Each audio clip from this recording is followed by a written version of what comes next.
Eu quero fazer uma pergunta.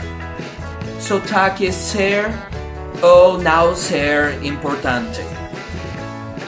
Muitas pessoas ficam com medo de falar inglês porque elas não sabem como o sotaque é. Peraí, se uma pessoa começar a falar português dessa forma, é melhor ela falar dessa forma ou é melhor ela não falar nada? O que é que você acha?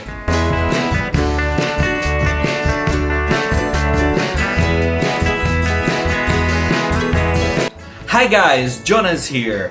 The participation on the last videos has been awesome. Many people are liking the videos, many people are commenting here, asking me questions. That's what I want for this channel. So I hope you enjoy this one and continue participating. Eu vou falar aqui de uma coisa que preocupa muito a cabeça de quem está aprendendo um idioma novo, que é a questão do sotaque. Se você vai para o país de uma outra pessoa, elas vão esperar que você, sendo um estrangeiro, fale perfeitamente o idioma delas. Você espera que um estrangeiro que venha no Brasil fale perfeitamente o nosso idioma? Normalmente não. Só que a gente fica com esse medo de falar com um sotaque feio demais. Então vamos lá, separar o que é importante e o que não é importante. Sotaque é uma coisa.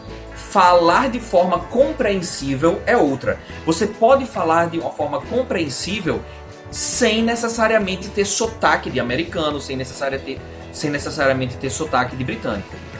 O que foi que eu escolhi para mim? Quando eu comecei a aprender inglês, eu não sabia se eu ia querer imitar esse ou aquele sotaque. Porque mesmo dentro dos Estados Unidos, eu assistia séries e filmes americanos, a maioria das pessoas fala de uma forma um pouco parecida, mas sempre tinha aquele sotaque regional que era bem diferente. E aí eu parei para pensar, eu quero falar como um americano ou eu quero ser compreendido por todo mundo? Porque minha primeira viagem não foi para os Estados Unidos, foi para a Europa. E eu já conheci pessoas que falam perfeitamente inglês como americanos, mas pegaram o sotaque de uma cidadezinha específica e ao ir para países como Irlanda, por exemplo, tiveram muita dificuldade em compreender. Então existe hoje o que se chama de inglês internacional. O que é isso? É um inglês que vai misturar os sotaques? Sim, mas de uma forma em que você fale da maneira mais compreensível possível, certo? Então, eu vou dar um exemplo prático. Existe a palavra schedule. Peraí, tem duas formas de pronunciar. Os americanos normalmente pronunciam schedule. Os britânicos, eu já vi a grande maioria dizer schedule, mas já vi também alguns dizendo schedule. Então, qual é que eu vou usar? Se no Canadá, nos Estados Unidos, na maioria dos países, as pessoas usam schedule, eu vou dar uma pequena preferência a essa pronúncia. Isso não significa que essa é a pronúncia certa e que a outra é errada. Essa mesma coisa está acontecendo aqui no Brasil. Dicionários para estrangeiros que têm facilitadores de pronúncia vêm agora dizendo que a pronúncia da palavra é verdade. Só que verdade, é apenas um dos sotaques existentes no Brasil. Nem em Portugal se fala assim, nem em muitos locais no Nordeste, nem em Rio Grande do Sul, por exemplo, vai se falar verdade. Se fala verdade. Existem várias formas de se falar a mesma palavra. Então existe o que é considerado correto, que é uma gama de sons, não necessariamente apenas um. Existe o que se chama de aceitável. Se chama, na verdade quem está chamando aqui sou eu, não sei se outras pessoas chamam dessa forma, mas existe o aceitável, certo? Então a gente tem que falar dentro desse aceitável. Por exemplo, what are you doing here? Quando a gente aprende numa escola, a gente aprende a falar assim. Mas você vai escutar pessoas nativas falando e quase nunca elas perguntam what are you doing? Muitas vezes é what are you doing? What are you doing here? Hey, what are you doing here? Muitas outras vezes é what you're doing? What you're doing here? Oh, that's nice to see you here, but what you're doing here? What you're doing? What are you doing? What are you doing? Sem o T. What are you doing? What are you doing? Tem muitas formas de se pronunciar a mesma coisa. Então, não se preocupe com sotaque. Se preocupe em ficar na gama de sons possíveis da língua inglesa. Como é que eu vou saber o que falar? Se você está praticando, escutando inglês, várias pessoas diferentes falando, se você não está aprendendo, por exemplo, meus alunos vão aprender jonês, eu não quero que meus alunos aprendam jonês. Você não deve aprender o inglês de uma pessoa apenas. Você pode ter uma pessoa como seu pai, sua mãe no idioma. Assim como para aprender português nós tivemos papai e mamãe. Então não adianta apenas tentar aprender o inglês de uma pessoa, certo? Nós temos que pegar o inglês de alguém aqui que é britânico, tem um sotaque muito pesado, um americano, e ver como é que eu vou pronunciar aquilo para que qualquer pessoa possa entender. Então, não é querendo puxar saco pro meu lado ou coisa do tipo, mas eu tenho que contar isso que é para incentivar vocês a fazerem a mesma coisa.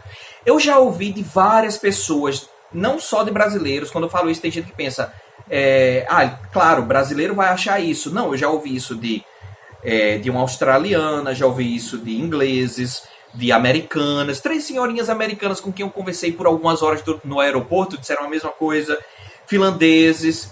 Essas pessoas dizem, caramba, o seu inglês é tão gostoso, o seu inglês é tão fácil de entender, seu inglês é tão claro. As senhorinhas da Flórida disseram, your English is so exquisite. Exquisite, como no espanhol, é esquisito, é gostoso, delicioso, uma coisa que é agradável. Um cara da Finlândia que falou, disse que o meu inglês, ele exagerou. Era o inglês mais bonito que ele tinha ouvido na vida dele. Para mim é um exagero. Mas eu sei que o que ele estava tentando dizer não era que meu inglês era o inglês mais perfeito gramaticalmente, mais perfeito em termos de vocabulário, não, porque eu ainda falho nessas coisas. Só que o que ele quis dizer é que meu inglês é muito fácil de entender. E você, quando for viajar, você quer ter o seu inglês para que só as pessoas de cidade tal do Tennessee consigam te entender sem problema?